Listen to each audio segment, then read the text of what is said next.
Hello, ladies and gentlemen, and welcome to the Game Hub. I'm your host, Gamer K. You know, I always say that with every good list, there's usually going to be a bad list. Whether that come in the next coming weeks, a month, a year. I've been dreading making this. Okay, so as you can kind of guess with the day, it is Mario Day today. Well, when this is being released, it's Mario Day, and I recorded it a couple days before, but it's still Mario Day video nonetheless. So, everyone's favorite Plummer is back on the Game Hub, and I gotta say, I'm not happy about it. Because about 2 years ago, I did my best bosses out of the Plumber's Wonderful World. So it only sounded that the bad bosses list was going to be out. And it took years to make this list and years for me to decide to swallow it up and finally do the video. So yeah. What better way to celebrate a Plumber than to unclog all the crap that he fought? Now, there's a couple rules in this video. One, unlike my other videos where it's, one per game, only the Mario games I have played in my life will be added. And also only bosses I've beaten, because whereas I've played Partners in Time, I never really beat it. So, and also games I've played and beaten or bosses I've beaten, I will be excluding anything from all the Luigi's Mansions and all Mario Odyssey, Mario Sunshine, mostly because where I played Mario Odyssey once and defeated Cookatile, that's why he was on my best bosses list.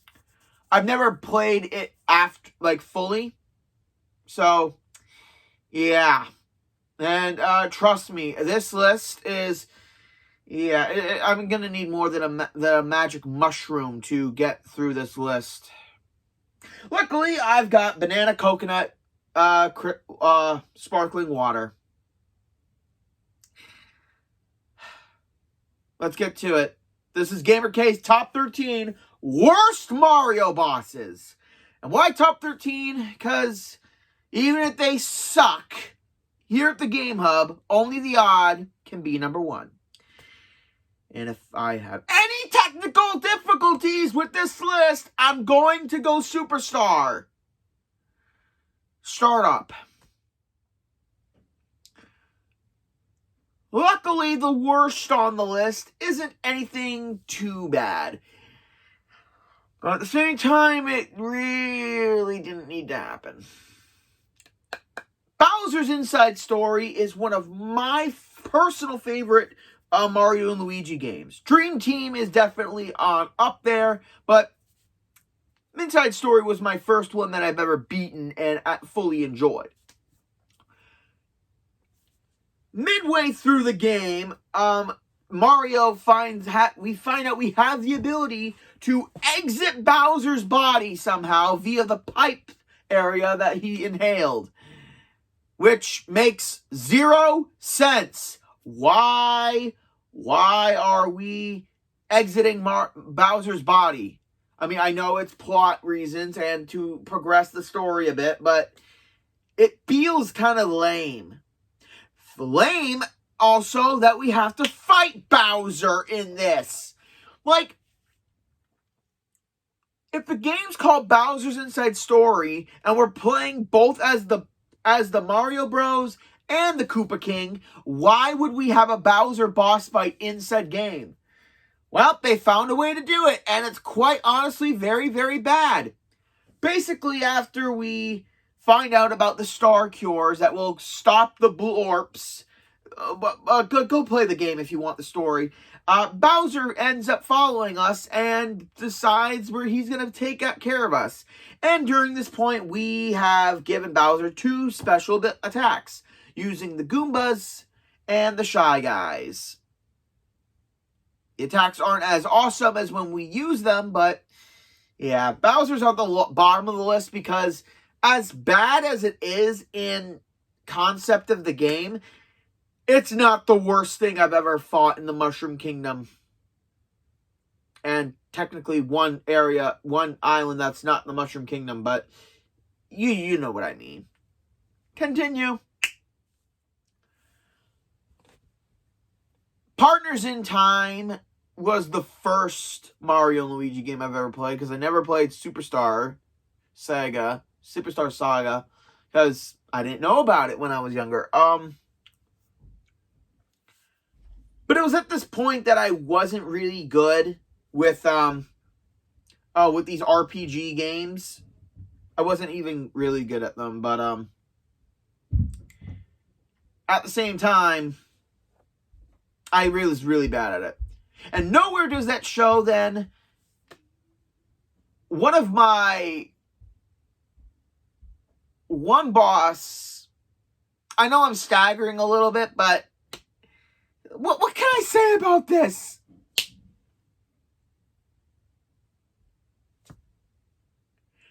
An egg monster? Really? Really? Sunnyside. Okay, yeah, I get the joke. Sunnyside eggs. Oh my god. The fact, what makes this boss, I mean, the boss fight is kind of good. Like, you can't really damage the thing unless it's on its back and its thing is exposed in its mouth. It's almost like the parasite cage from Kingdom Hearts, kind of. But the fact that you have to break open a number of Yoshi eggs to get the Yoshis to throw the ball on top of him so him to go down.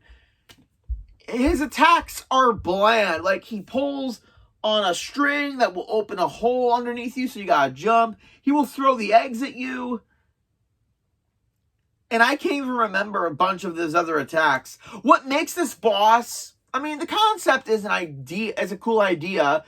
Mostly because the big idea is because of Yob, this Shrew Yoshi hybrid thing that has been eating up the Yoshis for some reason or another. And I was pretty sure we were going to be fighting this thing, but then because of an energy ray, it grows giant, and it turns out that this thing was an energy plant that turns the Yoshi eggs into energy. And that Yob is just one giant factory-sized robot. So, was Sunnyside microscopic before the ray, or it doesn't make sense. If Yob was a robot or a factory, a living factory nonetheless, why? It's just, you know what? My head is scrambled already because of this entry. Can we just move on? Mario Galaxy 2 definitely had a good number of bosses, and I will admit, they did come up with some of the more intriguing boss designs ever. Like, it wasn't all Mushroom Kingdom-ish or Koopa monsters. But the one I really dislike, and I mean, there's more that are worse, but Squishard is on this list because, okay, for one thing, he looks like a chicken lizard something or other. And basically all he does is stands in the center of a sand pit where the sand will constantly go towards him. But luckily there's rock platforms where we will be able to stand our ground. So he'll just throw things, and we'll be using the Fire Bros flower for this boss fight, where once his mouth opens, we gotta throw the fireballs at him and basically hit him a good number of times. And then, like all Mario bosses in the Super Mario Galaxy universe, once we hit him enough times, he'll get angry and change his tactics. And by change his tactics, I mean he'll bring up two giant-ass cannons, which will shoot things at us. the thing that makes this boss, I mean, the concept is an idea, but the way they do it makes it seem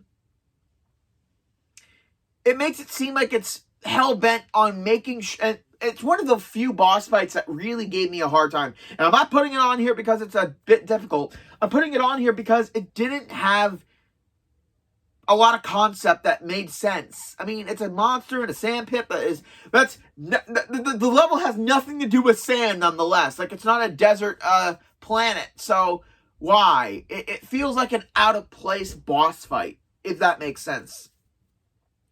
So, Squishard did his best, but evidently he still got stuck in the sand trap. Next up, Dream Team. Definitely one of my favorite games of the Mario and Luigi series. Okay, to be fair, I've only played 2 and played half of one of them. But at the same time, it's still one of my favorites. And so it was very hard to find a bunch of bosses that were bad in this game. Except for one of the ones near the end of the game as we are in the forest area, the Somnom Woods. And we get to the ruins where, after doing a bunch of really cool puzzle mini games, we have to fight Palladium. This thing looks great. It does. It looks fantastic. But it's a boss fight where, I mean, the attacks are cool. Reading the laser indications and dodging, it turning into a jet and chasing you, creating copies of itself, small minions of itself to heal its wings. Yeah, you have to break its wings in order for it to get destabilized so it will no longer attack as much. And I will admit, it's a fun boss fight. It's a really good boss fight. But what brings it down is, like, near the end of the boss fight, it will initiate a self-destruct countdown where you will have to defeat it within the allotted time limit. And the only way to do that is to use one of your awesome bros attacks and get it perfectly, or else it will self-destruct and you won't get as much experience points, which, if it was an enemy, I could see that happening, but the fact that it's a boss fight, and a boss fight near the end of the game nonetheless, it's a cool concept, but it's just put at the wrong section of the location. And that's all I gotta say about that. So, I'm getting a headache. Can these bosses get a little bit better, please? I spoke too soon. Another Partners in Time boss fight that definitely made me want to throw my DS across the room. And I'm not joking about that either. Right, again, another late boss entry. And for me, is it just me, or was Dream Team not paced very well? When we get to the Star Hill, or I think it's called the Star Hill, which has some of the worst puzzles I've ever played in a Mario game. Not only that, but it has 2 terrible bosses. One is the Elder Shrew Boy, which is the red version of the first boss that we fight, which the difficulty spikes up to no end. And then but first we have to deal with Commander Shrew and the Shrew Bomb. This boss fight, because I wasn't really sure how to do tactical attacks in games when I was younger, but this boss fight had me so mad and constantly annoyed, because first you have to deal with 3 Shrews that are holding this giant purple Shrew type bomb. And I didn't know that you had to destroy the middle dude and the guy on the end, so the bomb would crush the one guy holding it and roll backwards to bring out Commander Shrew. And then he would constantly send Shrews at you in waves, and you'll have to attack. The fact that Commander Shrew is a later boss, and it's pretty lame, like, there's no real cool gimmick. That's one thing the Shrews I mean, they're an invading alien force, but their boss roster aren't really good, except for Swiggler. That's pretty much it. Every other Shrew boss is really bad and concept-wise. I mean, some of the best bosses and partners in time aren't even the Shrews. Okay, to be fair, yeah, that's fair to say. But this boss fight comes in so late with so little attacks. And then once he's taken enough hits, he'll just go back and do the beginning segment again with the bomb. So you just got to do the exact same thing over again. So yeah, it's lame, it's lazy, and at a late entry, it shouldn't be this easy of a concept. So yeah, this Commander Shrew can take that bomb and just blow. Next up. If there's one thing I've made it clear in a lot of videos that one thing I do not like is reusing the exact same boss fight, just changing it a little bit. Or one thing I always hate is repaints, which is basically where you take a boss, slap a new coat of paint on it, make it a little bit difficult, and call it a new boss. Yeah, Kingdom Hearts has been guilty of that in 358 days. But the boss I'm talking about here stems from Super Mario Galaxy. And it's a boss you fight twice, but in 2 different stages. So I am going to be putting both of them on this list because it's really the same thing. First, we enter the Honeycomb Galaxy or Golden Leaf Galaxy, whatever. It's the B one, where we fight the Undergrunt Gunner. This thing is a mole, which in a tank, kind of stationary tank. First, when we have the B outfit, he shoots bubbles, which will negate our attacks. So we gotta sneak behind him using the barriers, go up and butt slam him. And then in the Toy Galaxy, we fight him again, except he's on a higher pedestal, and we'll use the spring mushroom to bounce up higher. This time he'll be using an electric shot, which will destroy the... So it's basically the same thing, and the spring one makes it so easy. We just jump high, get on him, and slam 3 times. The fact that they couldn't even make it into a better boss fight, they just redid the same thing, just made him a little bit higher. Yeah, this is why I hate review bosses. God, this list is giving me a headache. Can we get something with a little bit of creativity? Once again, I speak before anything can be finalized. The next spot on the list is from Dream Team. Another early boss, but that's a design that I don't really hate. Torque-Screw. This thing does look pretty intimidating. And considering it's an original monster design because it's not in the Mushroom Kingdom or in the Pillow Kingdom. And Torque-Screw is a pretty interesting boss fight. But it kind of sucks when you realize he doesn't have that much number of attacks. He's basically this fish drill head thing, and it's enjoyable. Basically, all of his attacks are drill based. He'll go into the sand, go up to one of the bros, and if he manages to get you, he'll just spin and you lose your coins. So you gotta chase the coins while avoiding the traps, the obstacles he puts. You know, a normal boss fight would damage the brother that's on his drill horn, but you lose your coins. I mean, if it was this was an enemy, that would be okay because you need coins to buy stuff. But for a boss fight, and yeah, a good majority of his boss fight is he'll come down on you and you'll hit him, and he's basically Dream Team's version of Sunnyside, because when you knock him back with the hammer, he'll be on his back and he can't get up, and then his weak spot is exposed. So yeah, interesting boss design. Well, interesting monster design at least. Not that many attacks. Very poor role in the game, in the story, but overall, I would have loved to see more of this monster.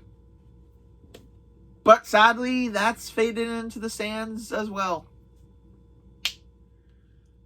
If I go through another Galaxy boss, I'm going to lose it.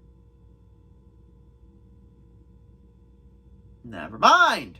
Bugaboom. Bugaboom is a pretty cool idea for a boss fight. This giant beetle insect that just flies around. Like, it's based around one giant tree, and he just flies around in a circle. Depending on which game you play him in, because they bring him back for a Boss Rush Galaxy mission, where you will have to get on top of him as he's flying and stomp him. And then he gets more difficult as he flies quicker. Oh, no, wait. First off, he'll be on the ground, so you will have to jump as he charges at you and slam him. Then he'll take to the sky and fly around. So either using the bee or the cloud flower, you will have to get above him and slam on him. And then, third face-off, he goes red with his pincers, and he'll fly more at the side and start releasing bombs from below. So you'll have to time it perfectly when he straightens out in order to slam him for a third time. Very interesting concept for a boss fight, but once again, yeah, this kind of bug boss got squished too easy. Next up,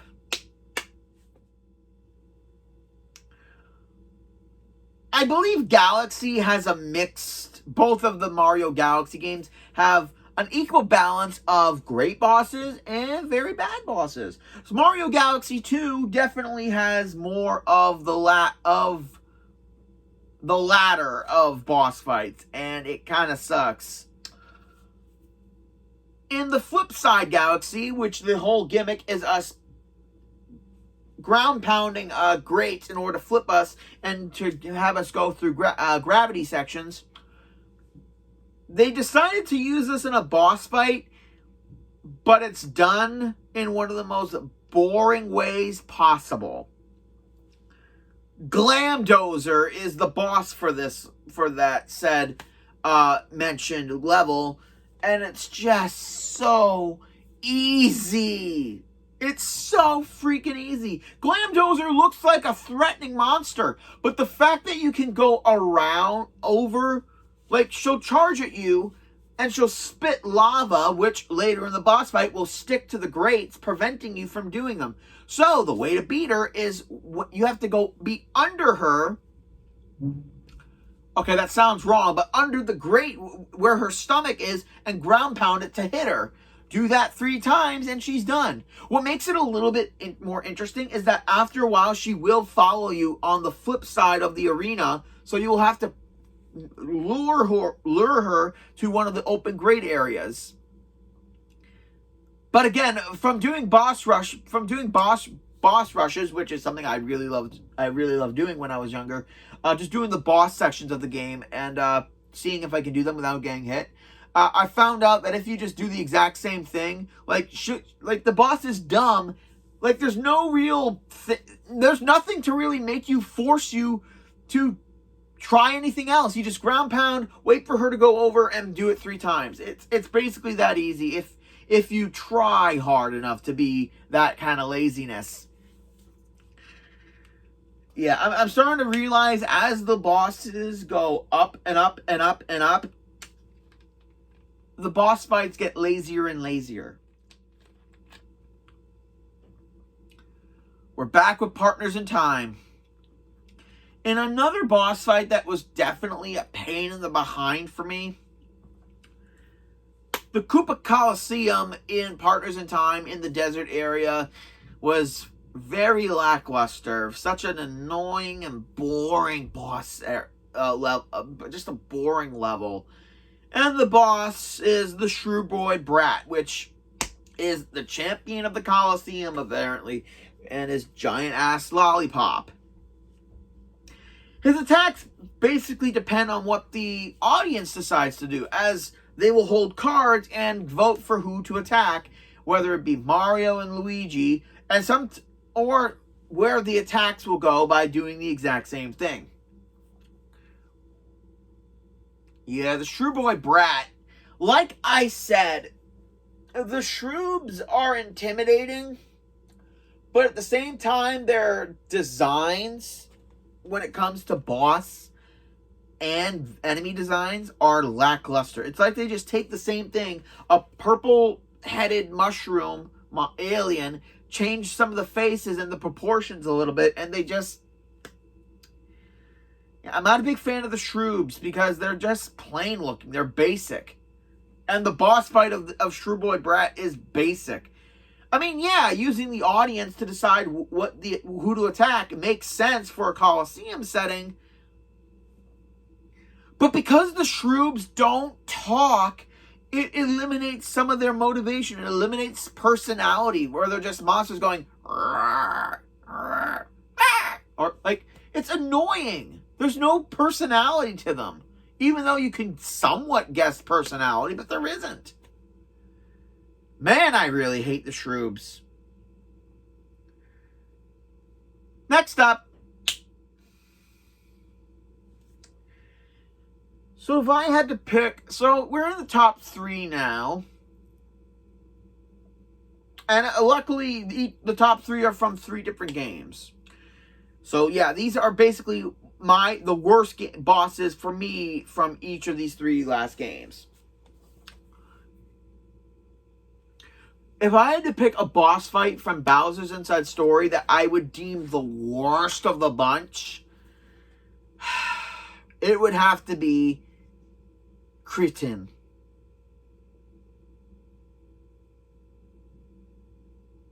I said Kritan. Okay. There we go. Kritan is a boss that happens within Bowser pretty early in the game. Like, not too early, mind you, but at the same time, this boss is just boring. It is so boring that whenever I want to replay in Bowser's Inside Story, I dread playing this boss, and it's such a bore. Basically, Kritan will turn itself into a pattern using its many bodies, and the colors will change. So when it energizes its cannon attack, you will have to pay attention to which pattern it was, because it will either be red or green. And when you jump on each head to damage it, once you deplete it, once you attack one of the heads, it will send a signal to all the connecting heads and change the color. And you can only attack the color of the brother that you're using for the turn. So Mario will have to jump on the red heads, and Luigi will have to jump on the green heads. And the heads will be protected if you try to attack with the other brother. And then once you turn them into a bite-sized thing, it will basically electrocute itself, and the others will jump, and it will send a signal, so it will either hit you this way, I'm not sure if there was a diagonal. But it has 2 attacks! 2 attacks for a boss fight. 1 attack when it's combined, 1 attack when it's in pieces. Again, that is so lazy, that is so bland, and so surprisingly uninspired. I don't have enough bad to say about this guy. I said it all, but I just explained the boss fight, and it's Oh my God. It's so boring. The amount of time it took me to explain that boss fight is literally the same amount of time you will need in order to memorize its patterns. Like, it's bland. So, Kritan, I'm so glad you're gone, and I'll never have to fight you again. Next up.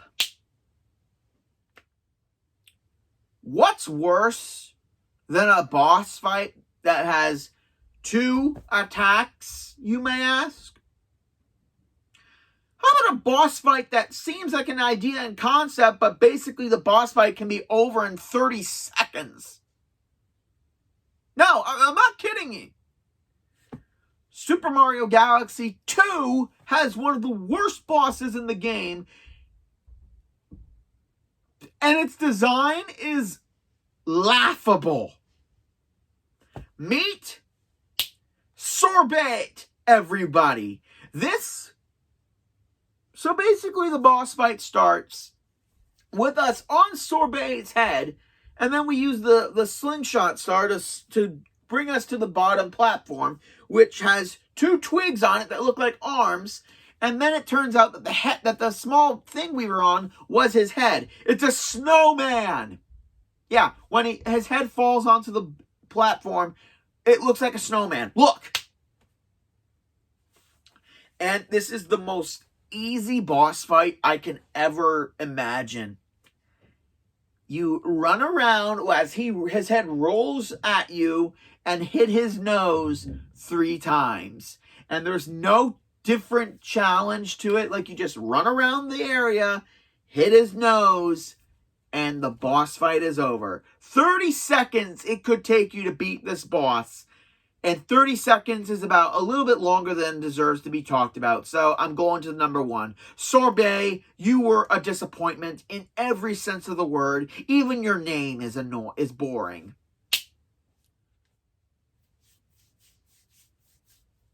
I had to find a terrible boss fight to make the top list. And not only is this boss fight boring, irritating, its mechanic is bad. Everyone can kind of agree that the giant battles in Dream Drop Distance. I almost said it because they've got a lot of bad bosses too. But in Dream Team, a lot of the giant bosses can go one of 2 ways. Either they're really amazing or they're really annoying. And there's a bit of a balance to it, I think. Drill Digger, fantastic. Mount Pajamanja, okay. Earthwake, pretty ingenious. The Zkeeper, boring and irritating. Yeah, one of the last giant battles before, and I know a lot of people put the Bowser giant boss in Dream Team as one of the worst bosses in the game, but for me, it's the Zkeeper. Basically, we free the giant bird that is going to help us, and then we end up fighting him because he's a stubborn idiot. And the boss fight doesn't go the same way as the other giant bosses do. Basically, we got to catch up to the Zkeeper, pull him down to earth, stomp his head, and hit him a good number of times. And then he flies into this parallel dimension, everything, and we have to use the 3DS's motion movement in order to dodge and hit him. And it controls like crap. The insane ability, and plus you're holding the thing on its lengthwise, so it's difficult to move it and dodge the attacks and to ram into him when you need to. This boss fight could have been so much better if they did a better concept. Like, if the Zkeeper wasn't a boss fight in the giants. Like, if they just kept him his regular size, it would have been enough, but kept him in the dream realm. But no, they decided to go with the giant boss route because they knew the Bowser boss was going to make people mad. So they needed something to take their anger out on something else. Zkeeper is the worst Mario boss I can ever imagine. I mean, yeah, Kritan has only 2 attacks and is bland. Sorbet can be defeated in 30 seconds. But the fact that the Zkeeper isn't an important character in the game and his boss fight is a misunderstanding makes it all the worse. And the fact that, again, they use the mechanics when you have to hold the 3DS like you have to do and move it around in a way to maneuver Luigi. It just takes the joy of a boss fight out when you are struggling to make it work. When the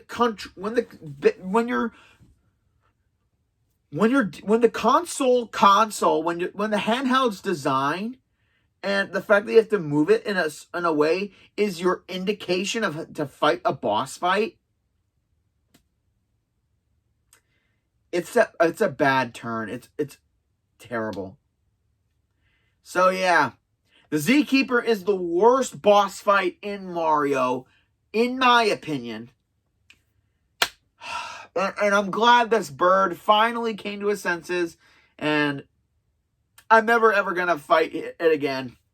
Plain and simple. I've played it numerous times, and I'm never fighting the Zkeeper again. And that's it for this week's list, ladies and gentlemen. What did you guys think?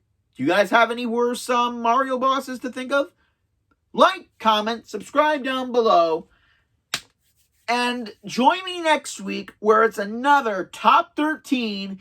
But this time we'll be taking a stroll down the possibilities in Fabletown. This is Gamer K, logging out.